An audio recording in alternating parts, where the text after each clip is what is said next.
kita emang makannya ya yang sederhana gitu. Kayak tempe, Secukupnya lah ya. telur, sayur. Bahkan kita kalau sahur tuh pernah cuma makan sayur aja gitu, sayur daun pepaya mungkin.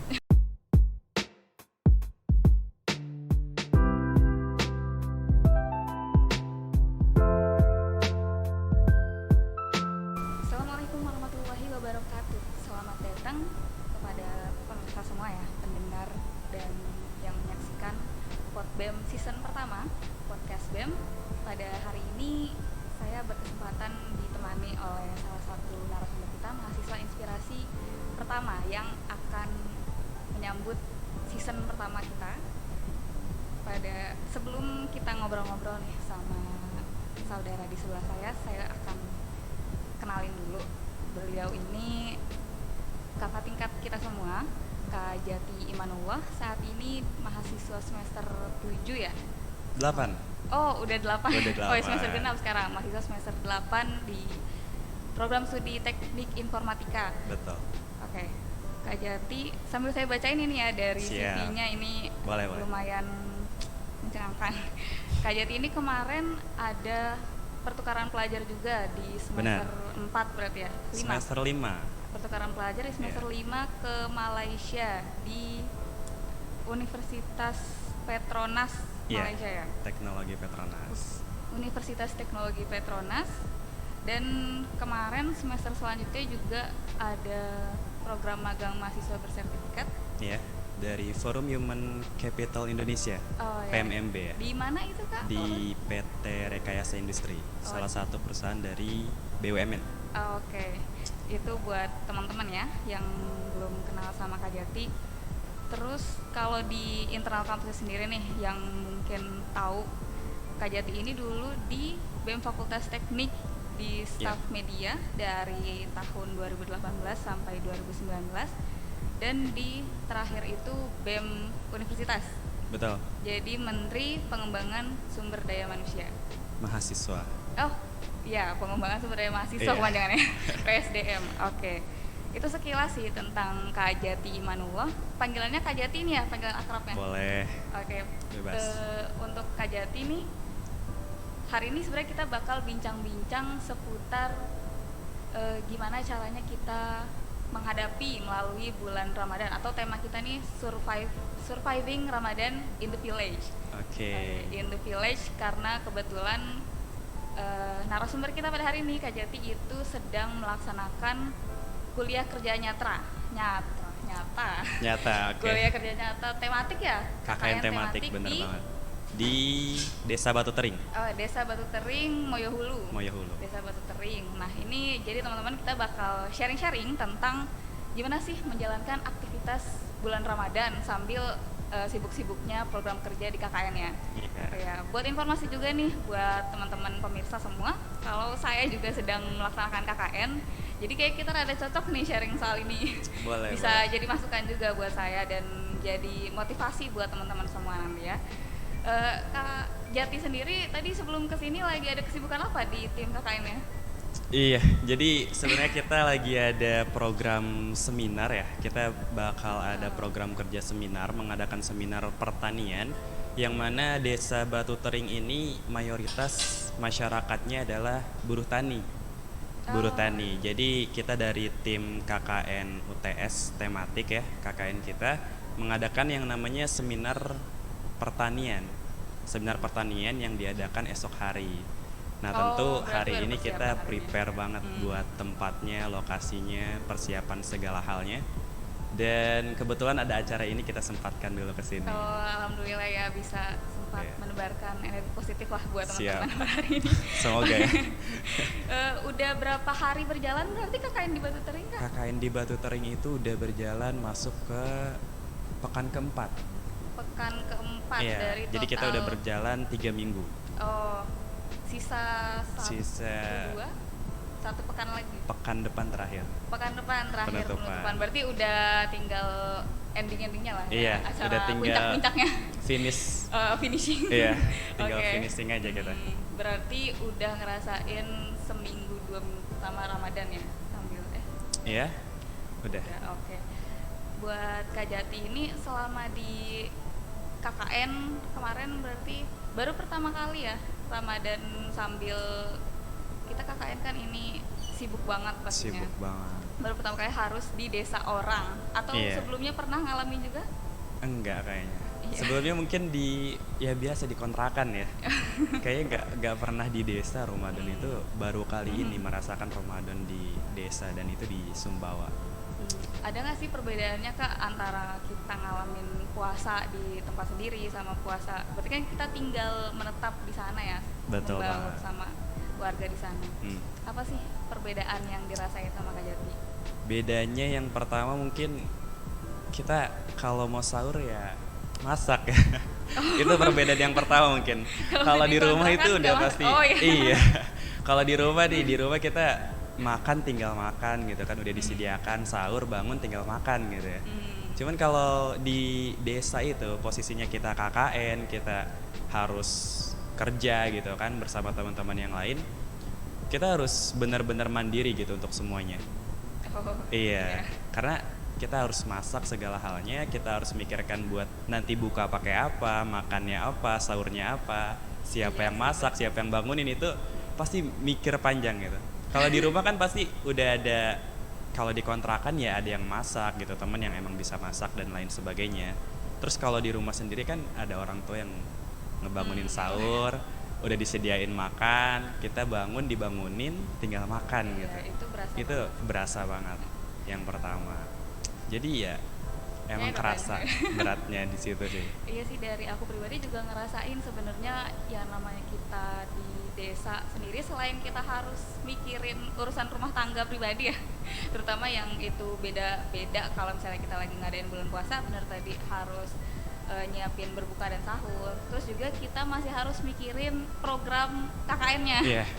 Jadi kayak padat banget kan. Bener. Kita dituntut untuk mengisi setiap harinya dengan produktif.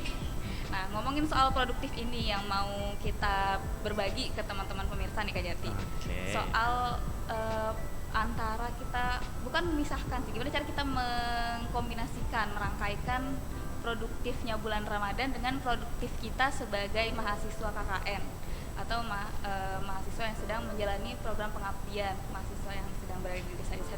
Buat inspirasi teman-teman semua yang sedang menjalani program serupa atau sedang menjalani puasa juga lah. Oke.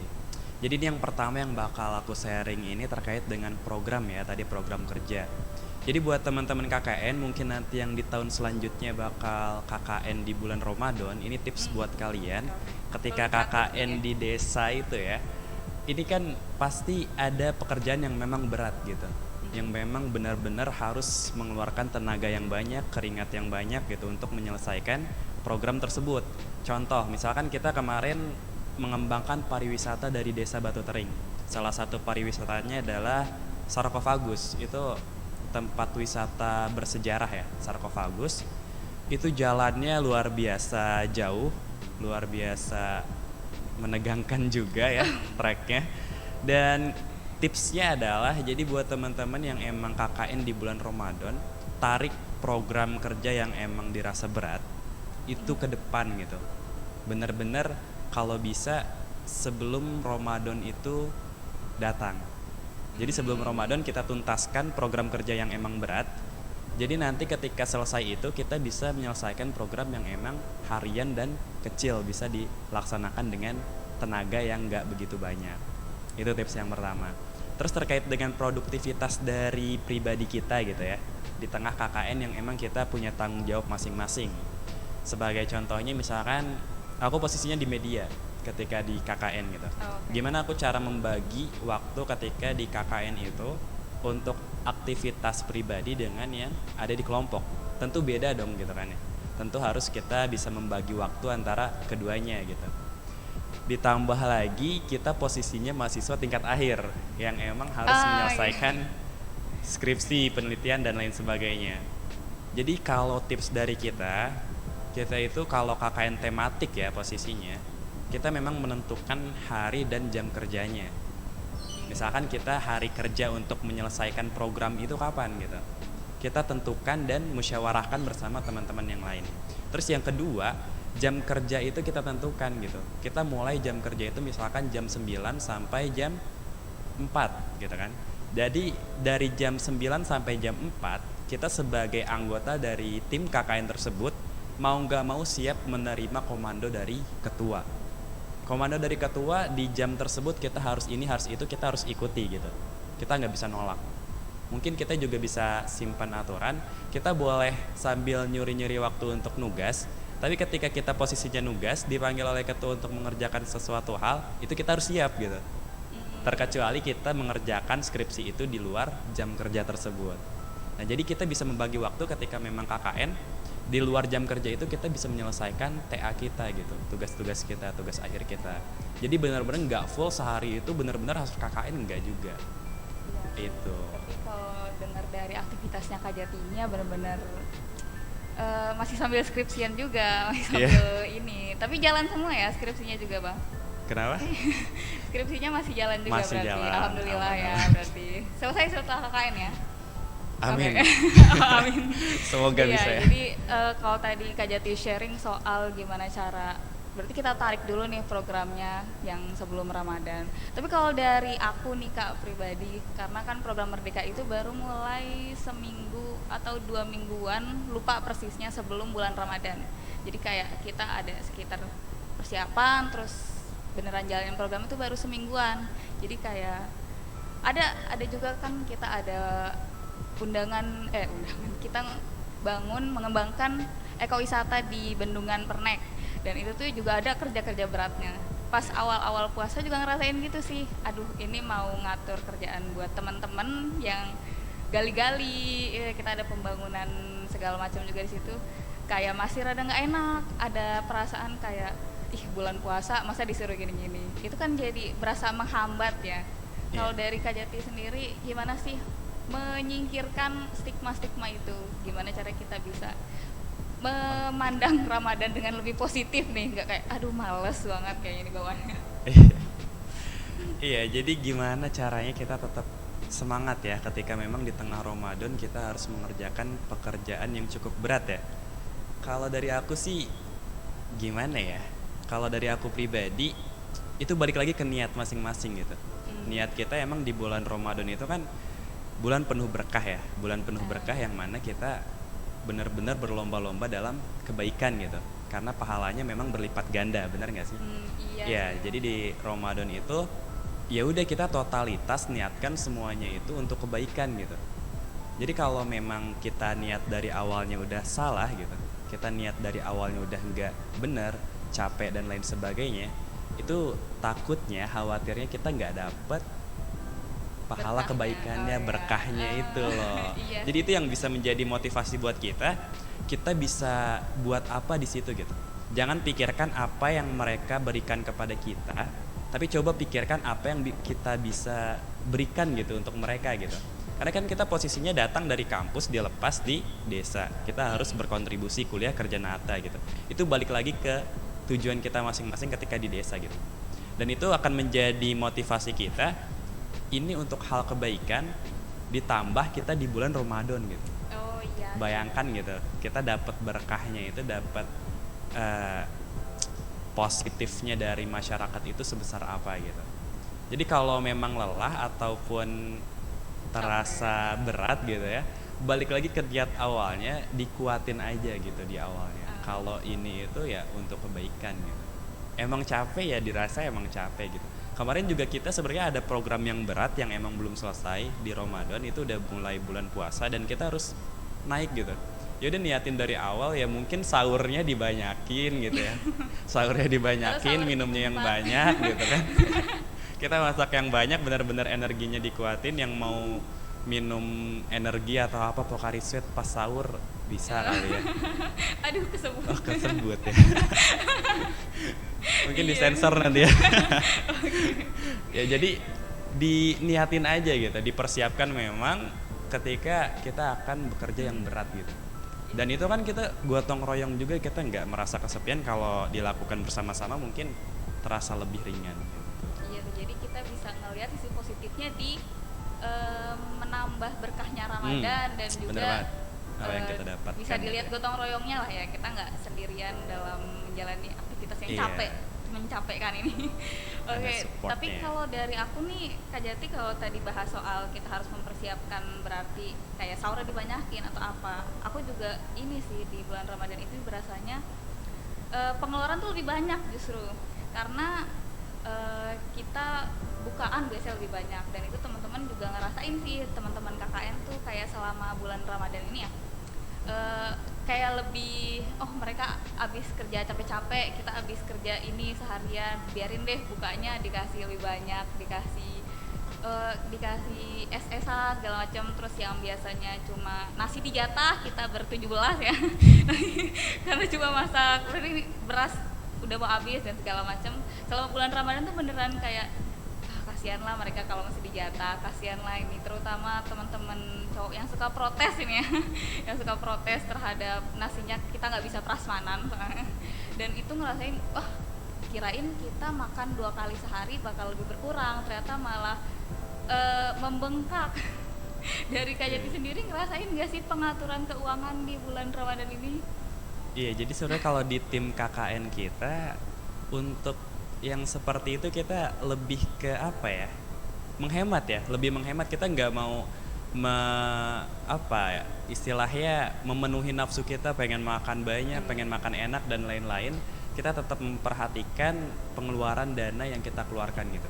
Karena tujuan kita balik lagi, kita datang ke sana itu membawa program kerja. Yang mana program kerja itu mau nggak mau apa yang kita rencanakan harus selesai, harus terlaksana gitu. Dan itu akan bermanfaat bagi masyarakat di desa yang emang kita KKN di sana gitu kan.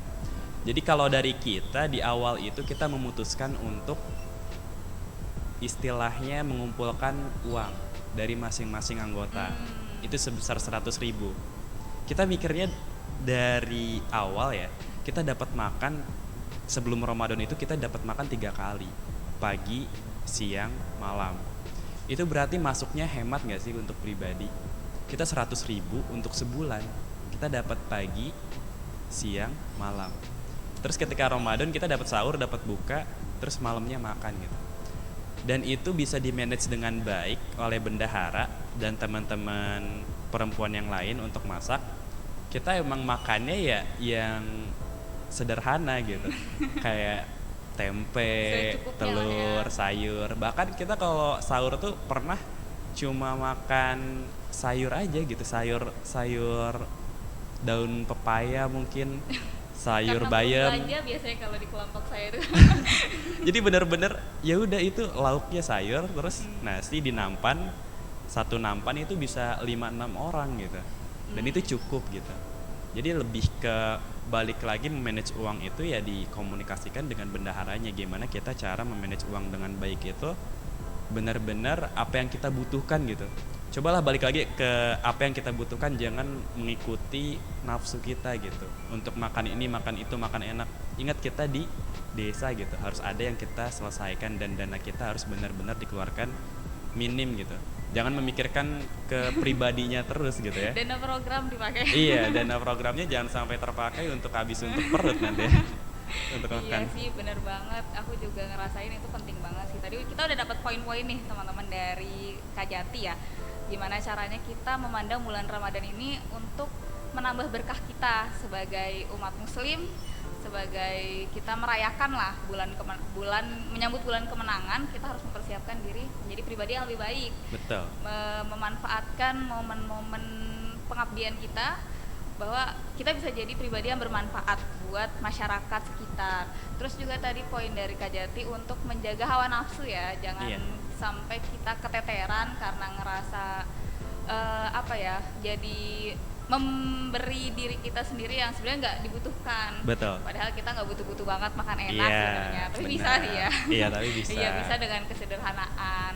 Terus tadi ini sekilas tuh tentang secara umum ya, secara umum kita memanage kegiatan KKN lah dipadukan dengan bulan Ramadan. Ini sekarang lebih bahas dari personalnya Kak Jati sendiri mungkin ya. Sebenarnya kalau aku pribadi nih teman-teman pendengar ya, aku baru ketemu Kak Jati, baru ngobrol banget di sini. Iya, Cuma sebelumnya udah sering mantengin Instagramnya, teman-teman bisa cek di apa sekarang nama Instagramnya Kak? Yang mana nih? Imanullah Stories Iya, ya. Oh, boleh. ada dua berarti kayak ada lebih. Iya. Iya, Imanullah Stories itu aku masih sering mantengin, dan jadi sebelum ketemu di sini aku mengenal sosok jati Imanullah ini sebagai konten kreator, kayak inspiratornya mahasiswa-mahasiswa muslim lah. Tokoh di UTS, tokoh. Berat nggak kalau kita bilang Kayaknya tokoh? terlalu berat banget. Iya. Terlalu jauh banget kayaknya. Jadi mungkin terakhir nih mau tanya dari Kak Jati sendiri terkait gimana kita membangun diri kita di bulan Ramadan ini, apa ya, sharing-sharing lah gimana Kak Jati memandang makna bulan Ramadan ini seperti apa, dan gimana Kak Jati meningkatkan ibadah-ibadah yang perlu di bulan Ramadan itu kalau dari seorang Jati Imanullah itu seperti apa? Jadi berat. Jadi berat ya bahasanya ya. Jadi memaksimalkan ibadah di bulan Ramadan ya. Iya. Oke. Jadi terkhusus kita emang targetkan mahasiswa KKN gak sih sekarang? Iya. Oh iya, jadi yang buat spesifik KKN di spesifiknya periode ya. ini berarti di periode untuk ini KJT. untuk iya benar. Tapi mungkin bisa secara umum juga ya Bisa. disampaikan. Oke, jadi untuk di bulan Ramadan saya malu juga sebenarnya ya kalau ditanya tentang bagaimana memaksimalkan ibadah di bulan Ramadan, karena saya juga emang nggak terlalu muluk-muluk banget gitu. Jadi buat teman-teman yang sedang KKN ya khususnya gitu kan, ini di bulan Ramadan, bulan penuh berkah gitu, yang mana kita ibadah itu benar-benar dilipat gandakan ya pahalanya. Balik lagi, jadi untuk kalian yang memang sedang KKN ataupun sedang dalam tugas akhirnya, tetap semangat dan dimaksimalkan itu benar-benar bisa memanage waktunya dengan baik gitu ya. Jangan sampai ketika kita sedang KKN ataupun sedang dalam program kampus atau program mahasiswa, dan terlebih lagi banyak mahasiswa tingkat akhir yang sibuk dengan skripsinya gitu ya. Curhatan mahasiswa tingkat akhir sekali. Iya. Jadi gimana caranya kita itu benar-benar meluangkan waktu gitu ya, bukan cari waktu luang. Nah ini yang terkadang kita salah tangkap ya. Jadi banyak di antara kita, aduh gak dapet waktu gitu ya, gak ada waktu luang ataupun gak sempet gitu ya. Tapi balik itu menjadi kita yang menyempatkan waktu untuk beribadah gitu. Kita yang meluangkan waktu untuk beribadah gitu. Biasanya kan kalau Ramadan ini di desa ya, di desa itu biasanya ada khataman Quran gitu ya. Misalkan 1 minggu atau bahkan 1 minggu itu bisa khatam gitu. Berarti 1 bulan Ramadan itu bisa khatam 3 kali gitu ya. Nah jadi buat kalian yang emang lagi sibuk-sibuknya nih ya, saya juga bingung nih ngasih tipsnya ya. Karena masing-masing pribadi pasti punya karakteristik masing-masing gitu untuk memaksimalkan ibadahnya di bulan Ramadan gitu. Kalau dari aku sih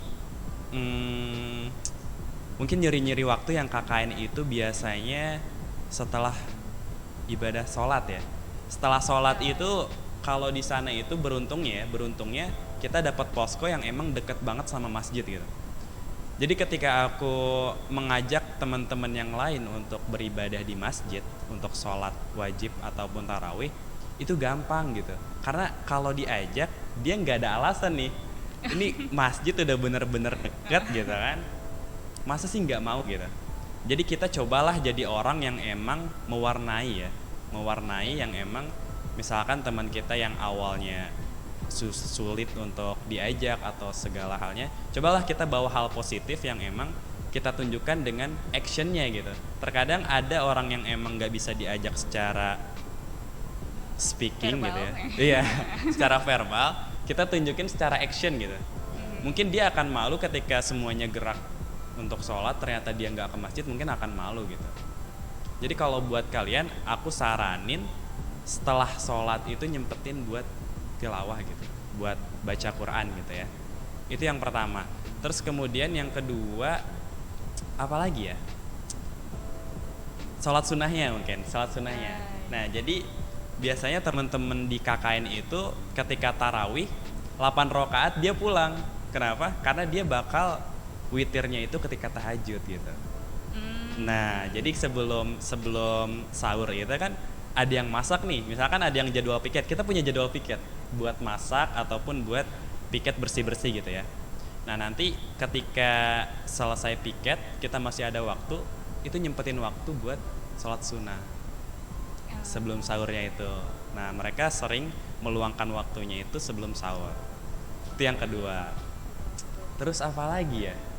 Ada banyak kayaknya. Banyak sebenarnya ya. Makanya aku kadang kalau disuruh kasih motivasi ataupun apa kayak bingung juga sih. Tergantung aspek dari mananya nih. Iya. Terlalu umum ya, terlalu besar nggak sih kalau benar-benar memaksimalkan ibadah di bulan Ramadan gitu ya. Masih banyak, entah itu duhanya, terus kemudian infaknya gitu kan. Karena benar-benar apapun yang kita lakukan dan ibadah itu benar-benar pahalanya kan dilipat gandakan. Sebenarnya motivasi satu itu aja udah menguatkan harusnya ya. Harusnya kalau kita niat untuk benar-benar memaksimalkan ibadah di bulan Ramadan, satu poin ketika pahala kita dilipat gandakan ketika beribadah di bulan Ramadan itu udah cukup kuat untuk memotivasi diri kita. Tapi kan balik lagi ke kitanya gitu kan. Mau apa enggak gitu. Ini kita Allah udah ngasih jalannya, terus kita mau jalanin atau enggak gitu. Sebenarnya balik lagi ke situ gitu. Sayang banget ya kalau misalnya kita ada 30 hari bulan 29 28 ya bulan Ramadan dan enggak kita maksimalkan karena ini kita udah dikasih kesempatan buat nambah-nambah pahala gitu. Betul.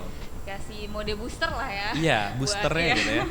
Kayak hadiahnya gitu ya. Iya, tapi malah nggak kita pakai itu keburu habis masanya. Iya. Iya sih, itu juga sih yang dirasain selama saya jadi menjalani KKN juga ya.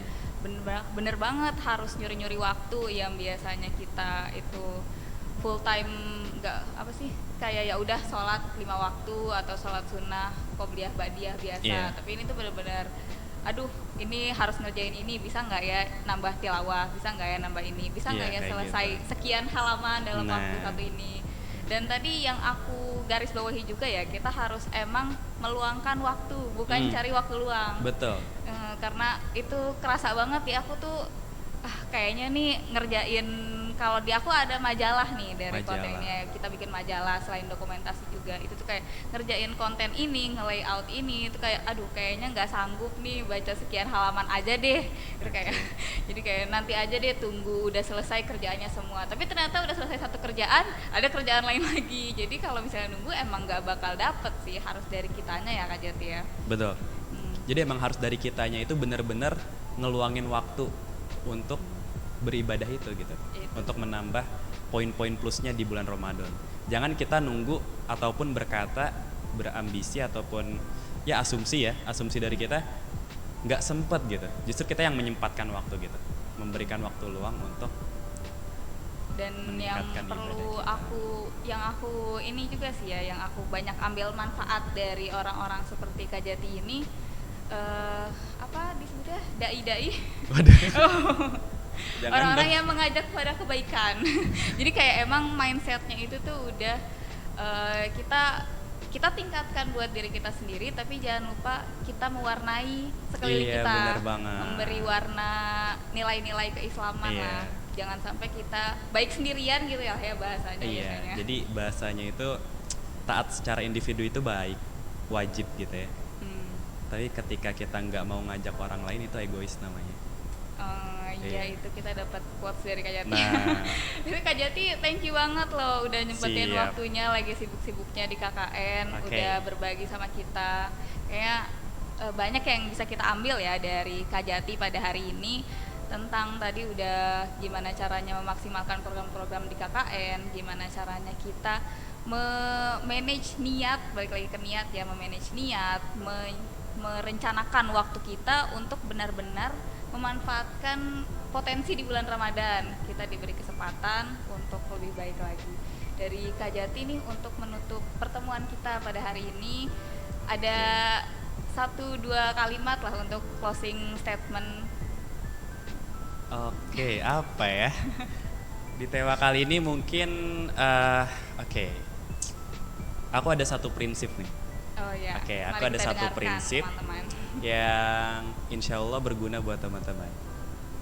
Kita jadilah orang yang fungsional. Maksud dari fungsional adalah kalau kita kilas balik tadi ya, kata Nada terkait dengan bagaimana kita bisa manage uang dengan baik dan itu cukup untuk kita, untuk KKN di desa sampai akhir, benar-benar cukup. Kalau dari aku punya prinsip yang namanya fungsional gitu, yang mana ketika kita punya dana yang emang cukup ataupun banyak gitu ya, jadi kita tuh ketika punya prinsip yang emang fungsional, kita akan beli ataupun kita akan mengeluarkan dana yang emang untuk kebutuhan kita gitu. Jadi kesannya tuh Allah tuh lebih tahu apa yang kita butuhkan gitu, bukan yang kita inginkan. Jadi kalau kita penuhin terus apa yang kita mau, apa yang kita inginkan, itu nggak akan ada habisnya. Kita pengen makan ayam, pengen makan ikan, pengen makan enak dan lain-lain. Sedangkan ketika kita makan yang sederhana aja itu udah cukup buat kita. Jadi kita berfungsi. Iya, berfungsi. Jadi kita lebih ambil fungsionalnya. Kita kira-kira kita udah sahur cukup nggak gitu ya? Kita nggak sahur dengan ayam bisa atau enggak puasa gitu ya? Nah, jadi aku orangnya lebih ke fungsional. Jadi ketika memang teman-teman punya tabungan ataupun punya uang yang lebih, itu sebaiknya berikan ke yang membutuhkan gitu. Itu yang pertama, sedekahnya. Jadi fungsional itu penting. Dan ini silahkan terapkan gitu ya untuk teman-teman di KKN. Belilah yang emang kalian butuhkan. Kalau nggak butuh nggak usah. Karena ada yang emang egois untuk menghabiskan uangnya untuk ya hobi-hobi yang emang bisa kita saving ya.